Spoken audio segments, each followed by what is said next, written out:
I awoke in my own bed. If it be that I had not dreamt, the Count must have carried me here. I tried to satisfy myself on the subject, but could not arrive at any unquestionable result. To be sure, there were certain small evidences, such as that my clothes were folded and laid by in a manner which was not my habit. My watch was still unwound, and I am rigorously accustomed to wind it the last thing before going to bed, and many such details. But these things are no proof, for they may have been evidences that my mind was not as usual, and, from some cause or another, I oh, I had certainly been much upset. I must watch for proof. Of one thing I am glad. If it was that the Count carried me here and undressed me, he must have been hurried in his task, for my pockets are intact. I am sure this diary would have been a mystery to him, which he would not have brooked. He would have taken it or destroyed it. As I look around this room, although it has been to me so full of fear, it is now a sort of sanctuary, for nothing can be more dreadful than those awful women who are waiting to suck my blood. Oh, thank you, Carthan. Playing the stupid game. Thank you so much. Go, if you're going out, go out. Dogs are being extra special annoying today. Oh. May 18th. I have bound down to look at that room again in daylight, for I must know the truth. When I got to the doorway at the top of the stairs, I found it closed. It had been so forcibly driven against the jamb that part of the woodwork was splintered. I could see that the bolt of the lock had not been shot, but the door is fastened from the inside. I fear it was no dream, and must act on this surmise.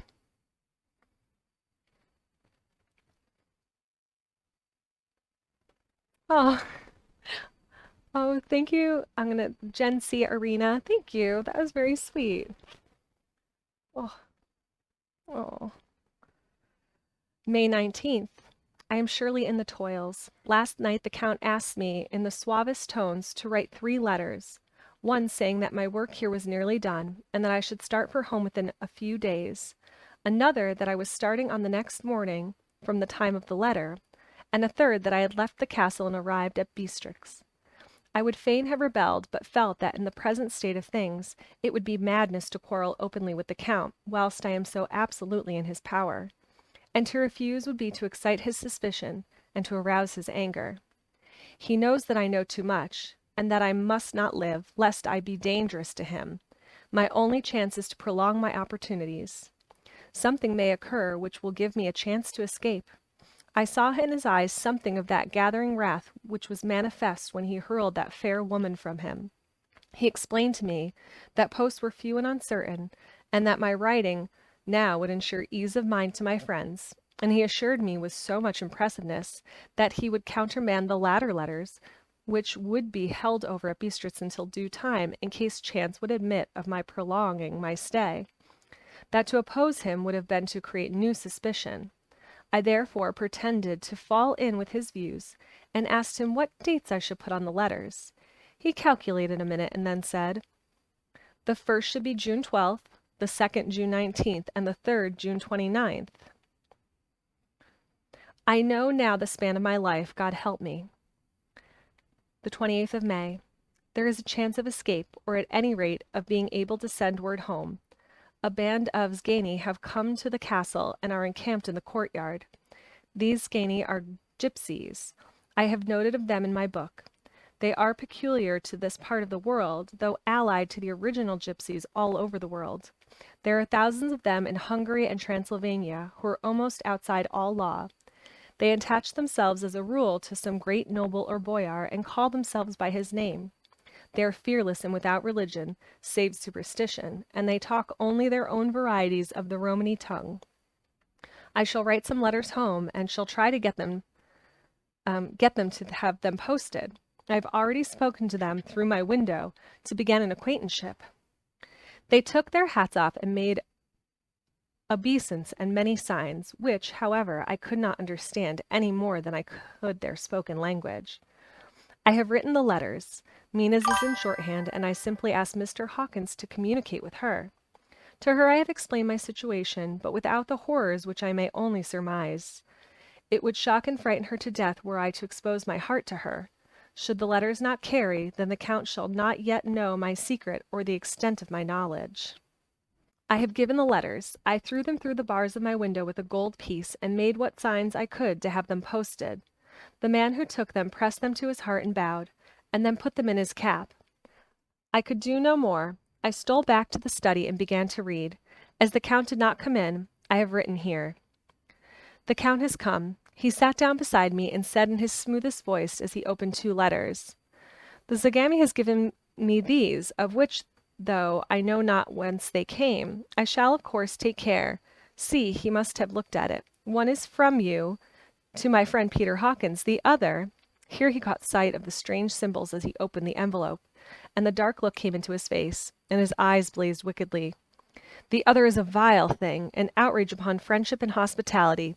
It is not signed well, so it cannot matter to us." And he calmly held the letter and envelope in the flame of the lamp until they were consumed. Then he went on. "The letter to Hawkins that I shall of course send on, since it is yours. Your letters are sacred to me. Your pardon, my friend, that unknowingly I did break the seal. Will you not cover it again?" He held out the letter to me, and with a courteous bow handed me a clean envelope. I could only redirect it and hand it to him in silence. When he went out of the room, I could hear the key turn softly. A minute later I went over and tried it, and the door was locked. When an hour or 2 after, the Count came quietly into the room. His coming wakened me, for I had gone to sleep on the sofa. He was very courteous and very cheery in his manner, and seeing that I had been sleeping, he said, "So, my friend, you are tired. Get to bed. There is the surest rest. I may not have the pleasure to talk tonight, since there are many labors to me, but you will sleep, I pray." I passed to my room and went to bed, and strange to say, slept without dreaming. Despair has its own calms. The 31st of May. This morning when I woke, I thought I would provide myself with some paper and envelopes from my bag and keep them in my pocket, so that I might write in case I should get an opportunity. But again a surprise, again a shock.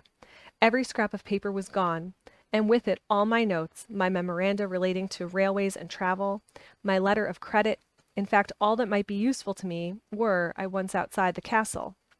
I sat and pondered a while, and then some thought occurred to me, and I made search of my portmanteau, and in the wardrobe where I had placed my clothes.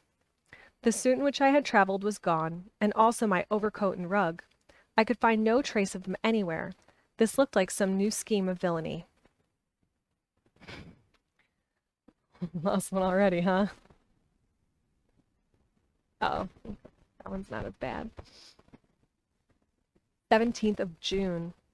This morning, as I was sitting on the edge of my bed, cudgeling my brain, I heard without a cracking of whips and pounding and scraping of horses' feet up the rocky path beyond the courtyard.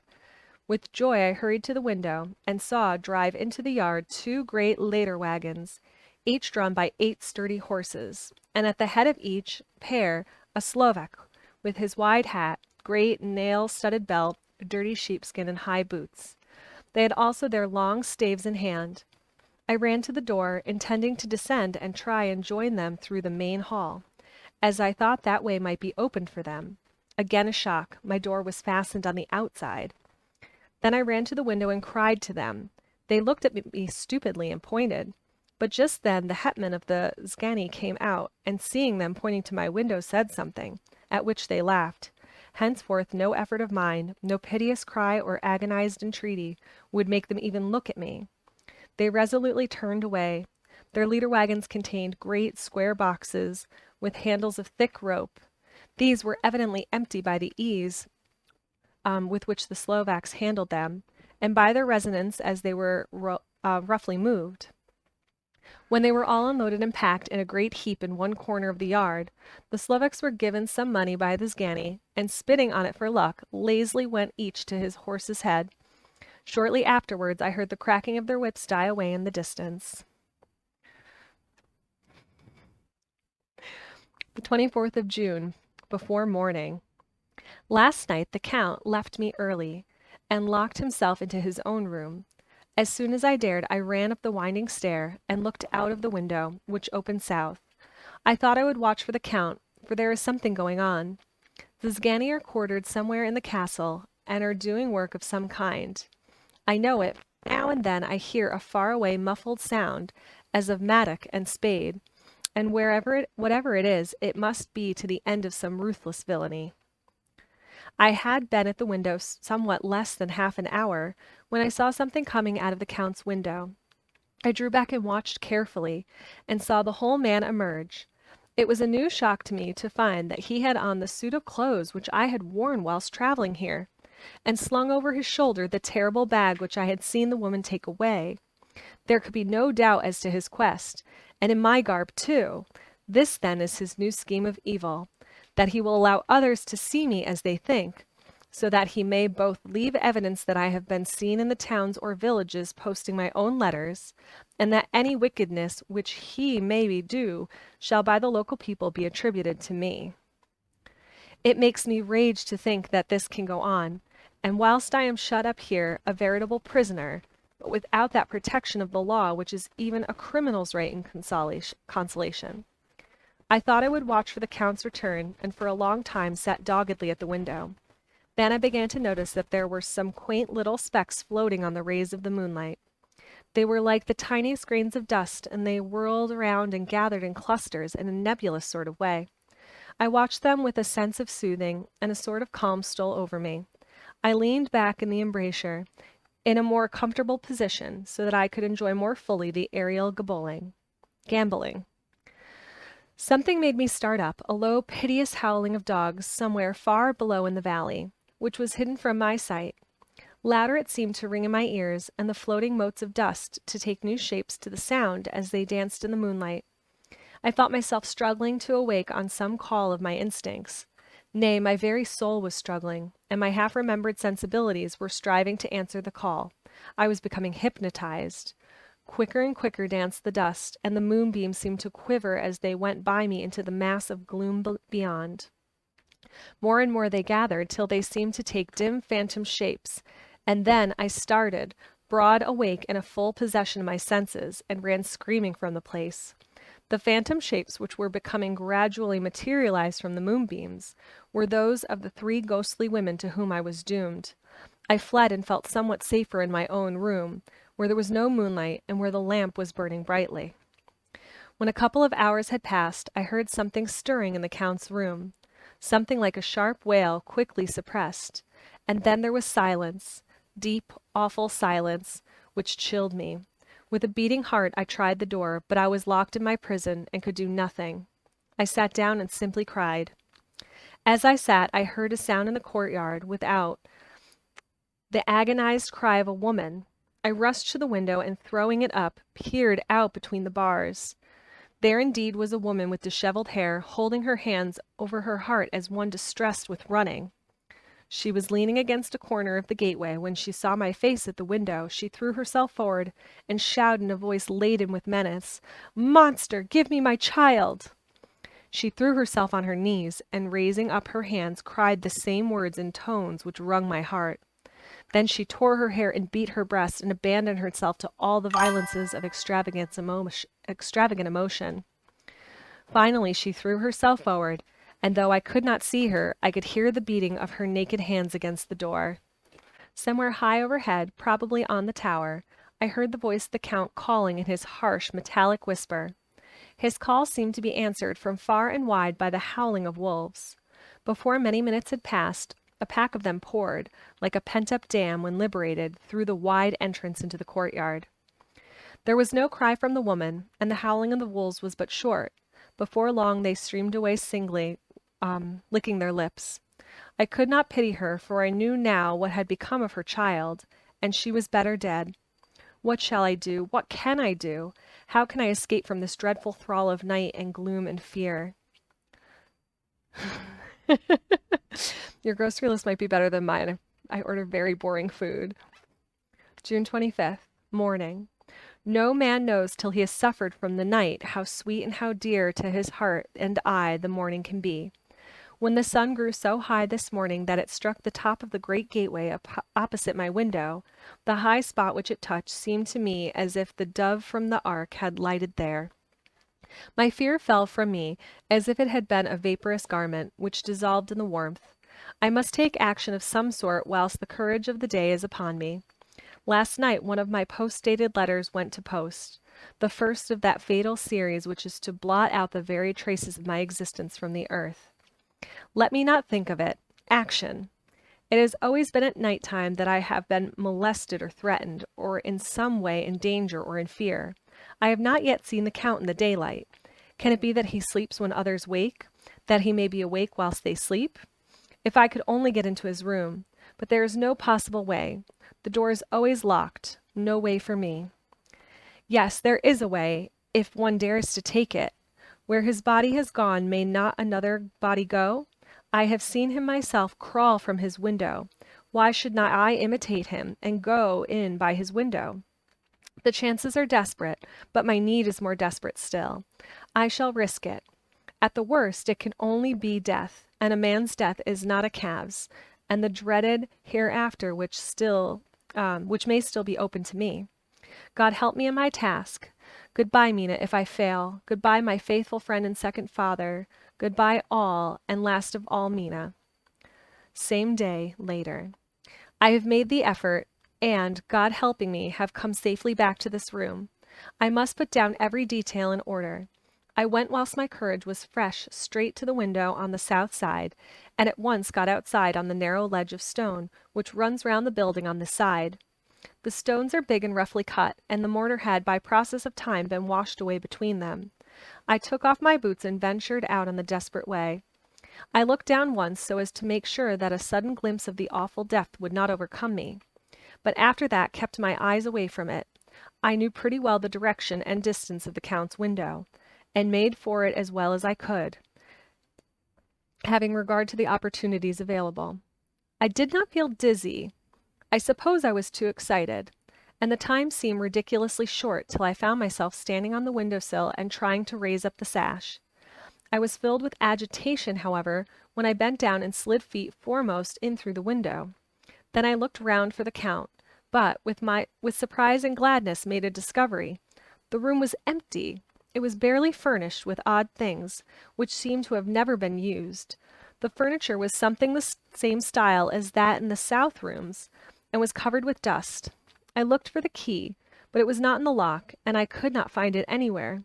The only thing I found was a great harp of gold in one corner, gold of all kinds, Roman and British, Austrian and Hungarian, and Greek and Turkish money, covered with a film of dust as though it had lain long on the ground. None of it that I noticed was less than 300 years old. There were also chains and ornaments, some jeweled, but all of them old and stained. At one corner of the room was a heavy door. I tried it, for since I could not find the key of the room, or the key of the outer door, which was the main object of my search, I must make further examination, or all my efforts would be in vain. It was open and led through a stone passage to a circular stairway, which went steeply down.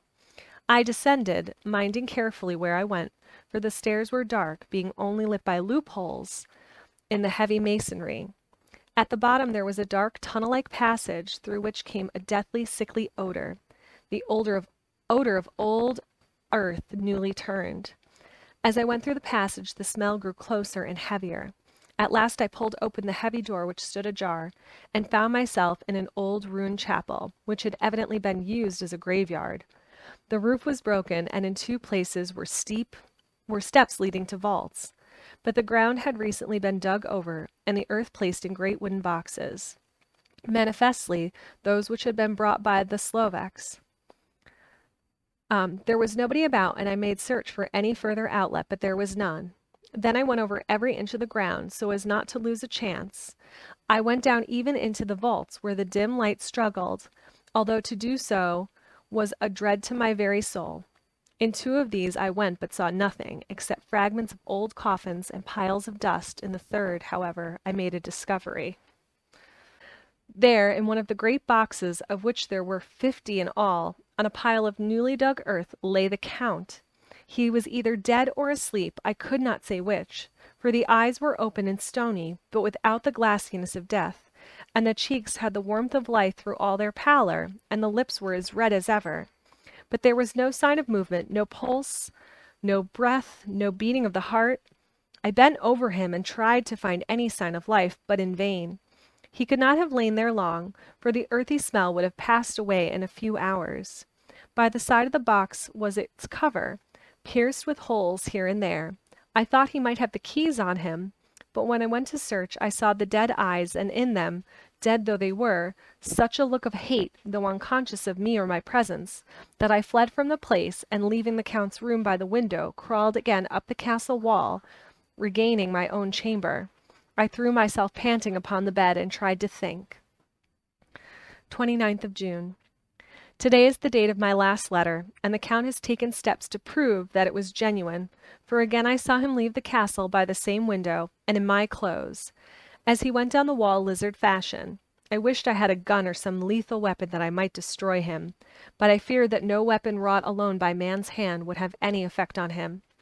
I dared not wait to see him return, for I feared to see those weird sisters. I came back to the library and read there till I fell asleep.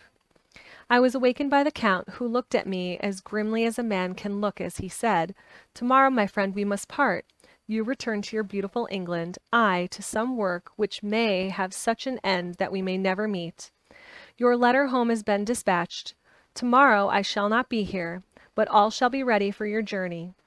In the morning come to the Scani, who have some labors of their own here, and also come some Slavics. When they have gone, my carriage shall come for you, and shall bear you to the Borgo Pass to meet the diligence from the Bukovina to Biestrix. But I am in hopes that I shall see more of you at Castle Dracula. I suspected him, and determined to test his sincerity. Sincerity. It seemed like a profanation of the word to write it in connection with such a monster. So asked him point blank, "Why may I not go tonight?" "Because, my dear sir, my coachman and horses are away on a mission. But I would walk with pleasure. I want to get away at once." He smiled such a soft, smooth, diabolical smile that I knew there was some trick behind his smoothness. He said, "And your baggage?" "I do not care about it. I can send for it some other time." The Count stood up and said, with a sweet courtesy, which made me rub my eyes, it seemed so real, "You English have a saying which is close to my heart, for its spirit is that which rules our boyars. Welcome the coming, speed the parting guest. Come with me, my dear young friend. Not an hour shall you wait in my house against your will, though sad I am at your going, and that you so suddenly desire it. Come." With a stately gravity, he, with the lamp, preceded me down the stairs and along the hall. Suddenly he stopped. "Hark!" Close at hand came the howling of many wolves. It was almost as if the sound sprang up at the raising of his hand, just as the music of a great orchestra seems to leap under the baton of the conductor. After a pause of a moment, he proceeded, in his stately way, to the door, drew back the ponderous bolts, unhooked the heavy chains, and began to draw it open. To my intense astonishment, I saw that it was unlocked. Suspiciously, I looked all around, but could see no key of any kind. As the door began to open, the howling of the wolves without grew louder and angrier.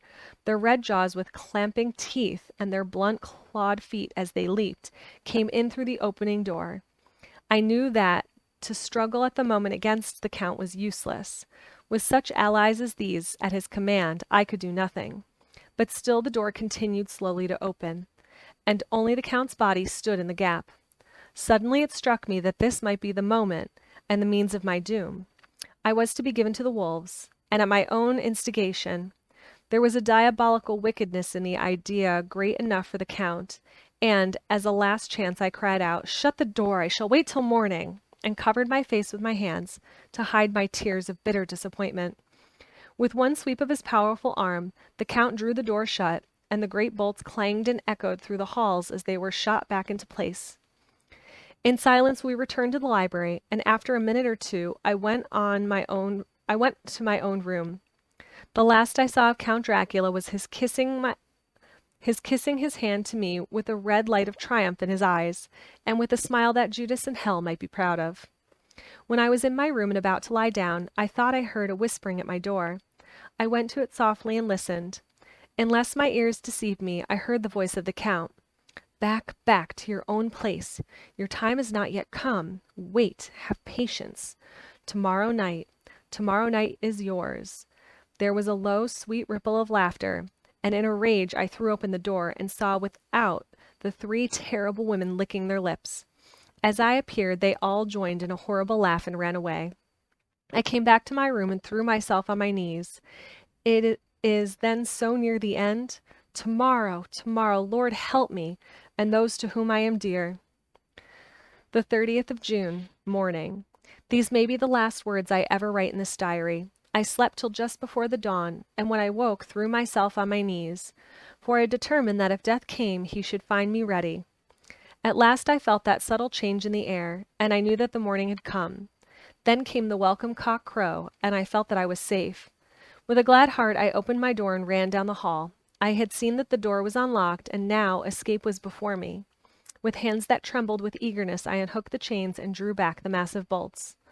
But the door would not move. Despair seized me. I pulled and pulled at the door and shook it till, massive as it was, it rattled in its casement. I could see the bolt shot. I had been locked after I left the Count.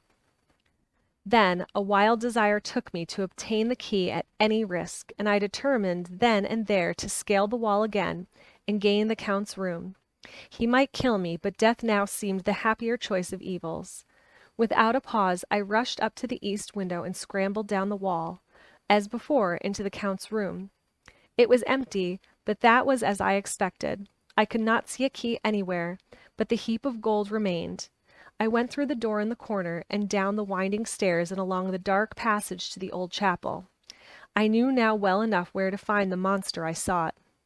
The great box was in the same place, close against the wall, but the lid was laid on it, not fastened down, but with the nails ready in their places to be hammered home. I knew I must search the body for the key, so I raised the lid and laid it back against the wall. And then I saw something which filled my very soul with horror. There lay the Count, but looking as if his youth had been half renewed, for the white hair and mustache were changed to dark iron gray. The cheeks were fuller, and the white skin seemed ruby red underneath. The mouth was redder than ever, for on the lips were gouts of fresh blood, which trickled from the corners of the mouth and ran over the chin and neck. Even the deep burning eyes seemed set among swollen flesh, for the lids and pouches underneath were bloated. It seemed as if the whole awful creature were simply gorged with blood. He lay like a filthy leech, exhausted with his repletion. I shuddered as I bent over to touch him, and every sense in me revolted at the contact, but I had to search or I was lost.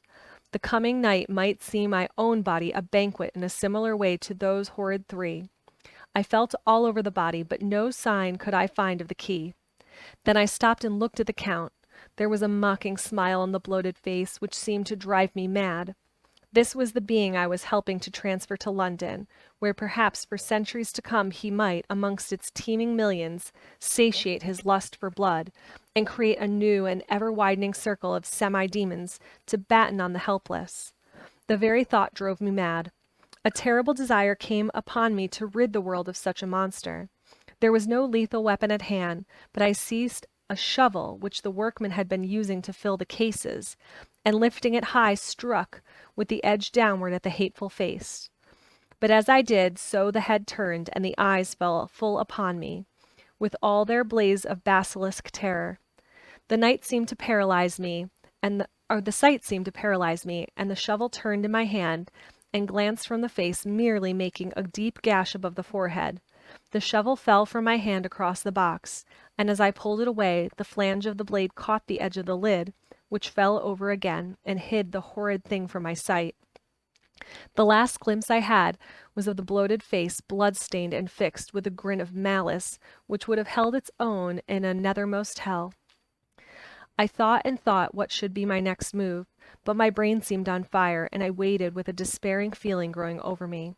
As I waited, I heard in the distance a gypsy song sung by merry voices coming closer, and through their song the rolling of heavy wheels and the cracking of whips.